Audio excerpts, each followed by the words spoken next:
Friends, in continuation to the lectures that I have been delivering on Riders to the Sea, I will discuss the text of the play with you today. It must have been Synge's second visit to the Aran Islands that might have influenced him to write his best play, that is, Riders to the Sea.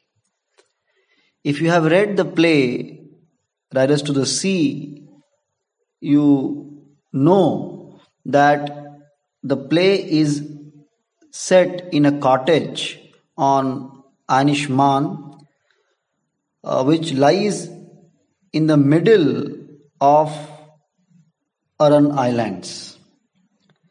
While Synge was himself on Anishman, he came to know about the story of a man whose body had been washed away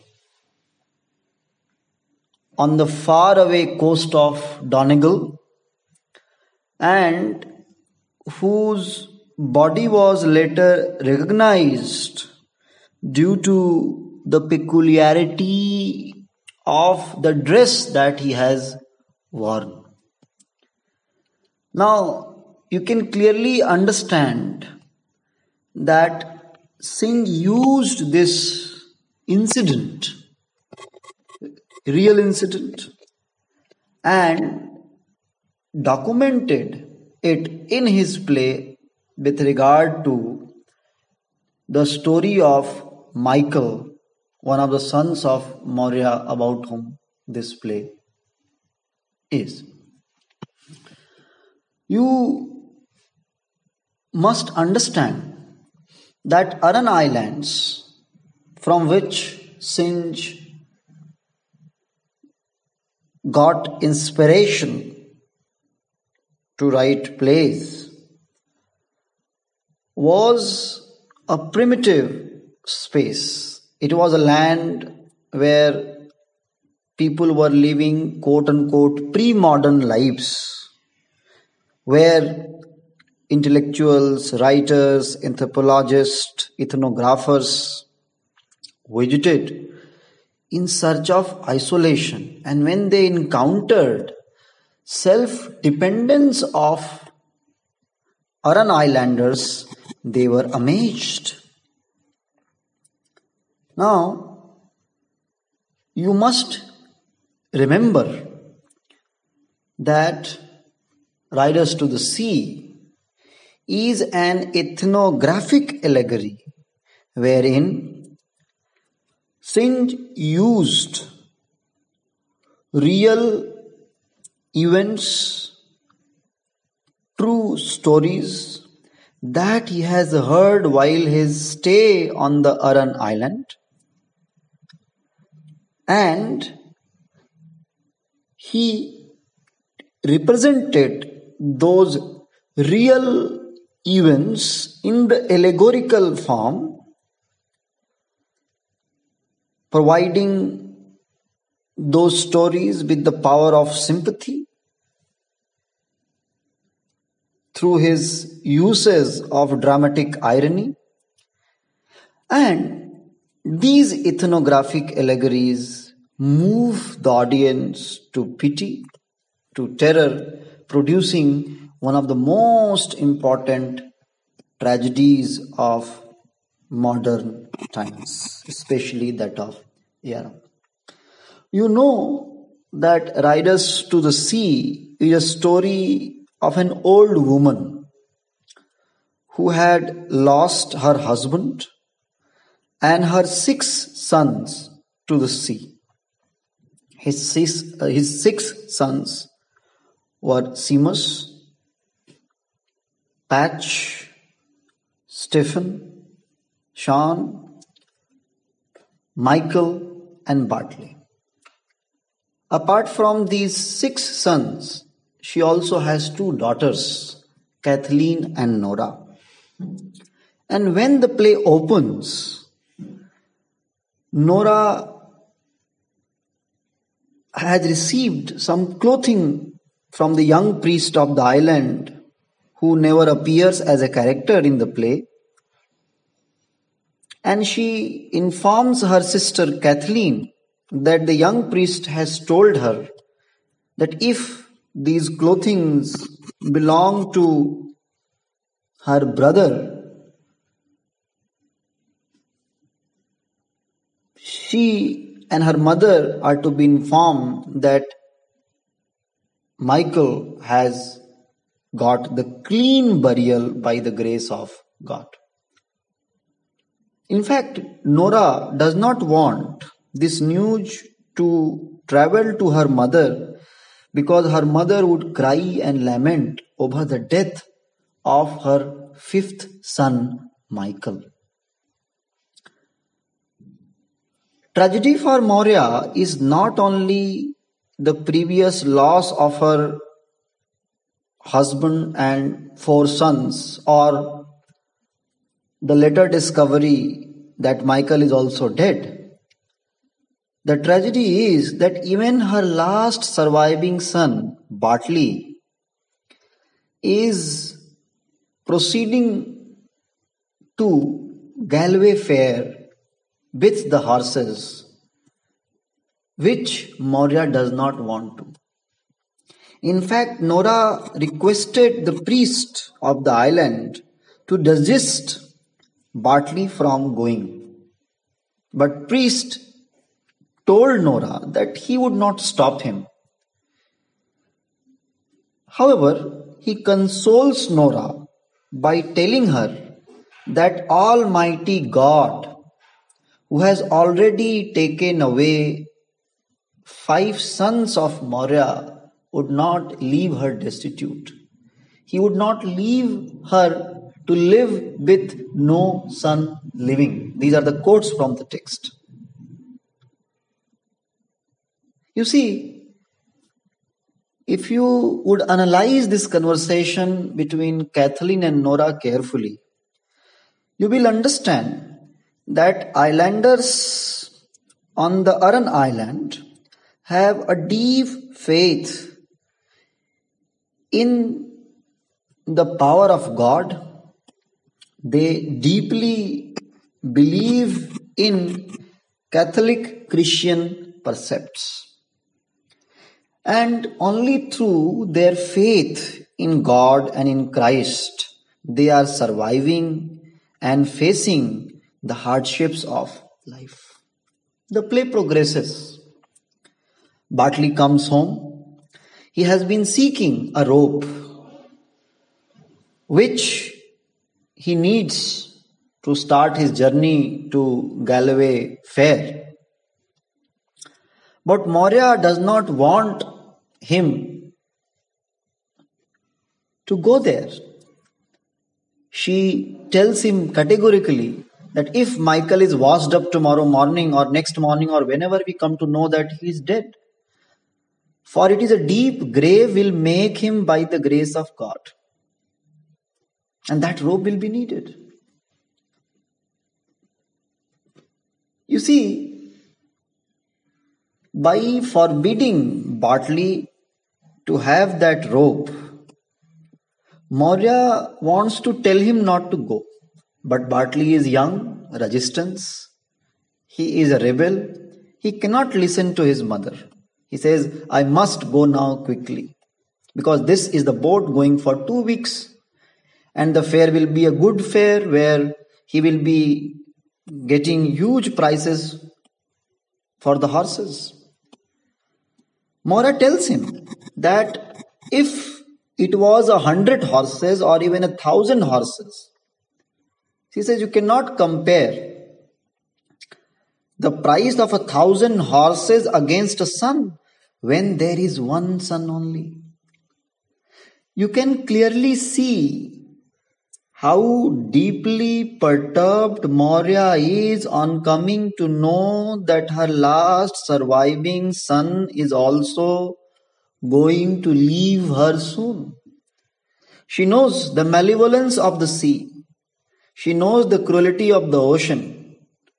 She knows that sea has always left her destitute. And there's a possibility that if Bartley leaves, he would not be able to return. She cries, but Bartley does not pay any heed to his silent lamentation. And when Bartley leaves the house, she says painfully, "He is gone now. God spare us. We'll not see him again. He is gone now. When the black night is falling, I will have no son left me in the world." Maurya's words are prophetic, as those of you who have read the play would know. However, Maurya's prophetic statement is filled with a deep philosophical pity. Maurya is suffering so deeply that her suffering has almost made her cruel to the extent that she imagines the impending or imminent death of her last surviving son. No mother would ever like to imagine the imminent death of her son who is not dead. But she imagines that, she fears that. And her fears are going to be true. In fact, Kathleen, on coming to know that Maurya did not bless Bartley while he was living, Kathleen becomes offended. And she says, rebuking her mother, "Is not it sorrow enough on everyone in this house without you sending him out without an unlucky word behind him, a hard word in his ear?"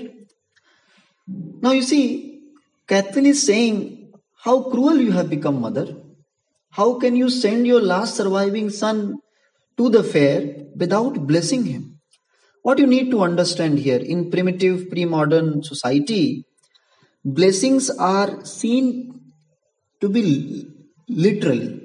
Blessings are real blessings.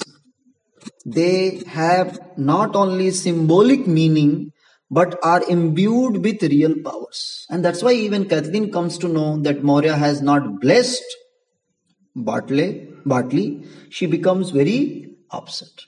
She tells Maurya to follow Bartley and give him a piece of bread, which again is symbolical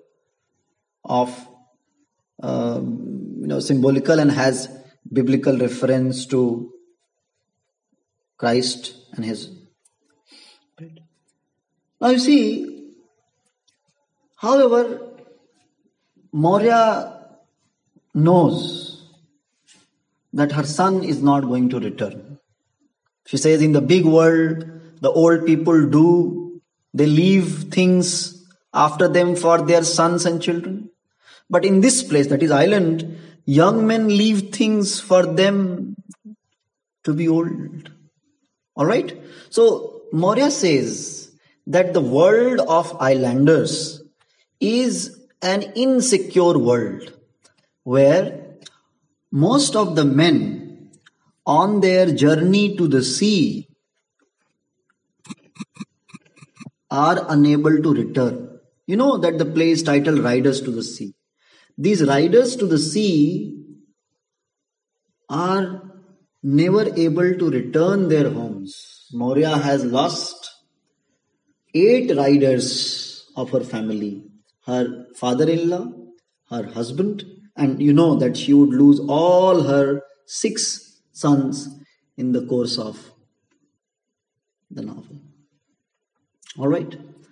And as a woman, she has no option but to wait and weep for her dear and near ones. Don't you think so? So, although on the insistence of Kathleen and Nora, she follows Bartley, but she is unable to meet him. And as the novel ends, you come to know that Michael has been dead. Kathleen and Nora identify that the cloth which the priest has given them for identification belongs to Michael. And people with dead body of Bartley also come to Maurya's house. Now, the last moments of the play are highly poetic, highly tragic. Maurya has lost all her sons. Maurya has been defeated by the sea. The sea has taken away her husband as well as her children. She has been defeated. She had no role. She could not fight the sea. Alright? Means the power of the sea over the life of Maurya is so much that Maurya finds herself as a victim. However, you must understand the agnostic spirit of Maurya. She says, and I quote, "They are all gone now. There is not anything more the sea can do to me. I will have no call now to be up crying and praying when the wind breaks from the south and you can hear the surf is in the east and the surf is in the west. I will have no call now to be going down and getting holy water in the dark nights after Shamhan, and I won't care what way the sea is when the other women will be keening." She says, "Give me the holy water, Nora, a small sup still on the dresser." Now, what Nora's speech is suggesting? Nora's speech is suggesting that by losing, not Nora's, forgive me, Maurya's speech. So Maurya's speech is suggesting that by losing all her sons, Maurya has become free. Maurya has been liberated. She has suffered her tragedy so much that it does not remain tragic anymore. And Maurya throws an open challenge to the sea that there will be other women who will be weeping, who will be keening. There will be other women who will be bothered about the status of wind. They will be praying. But Maurya need not pray anymore. Maurya need not weep anymore. Maurya has been hardened by her tragedy so much that she has almost forgotten how to cry. And that is quote unquote the tragedy of Maurya. And the play ends on a very philosophical note when Maurya tells the audience, he says, "Michael has a clean burial in the far north by the grace of the Almighty God. Bartley will have a fine coffin out of the white boards and a deep grave surely. What more can we want than that?" And she says, "No man at all can be living forever and we must be satisfied." Now the last lines. No man at all can be living forever and we must be satisfied, are manifestation of Maurya's stoic resistance to the malevolence of the sea. Maurya's stoic resistance is remarkable, and her tragedy arouses in the mind and heart of the audience the tragedy of every woman living on the island how they survive, how they wait and weep. Maurya's tragedy is a tragedy of every woman living on the Aran island whose lives are difficult, where women are to wait and weep. Thank you.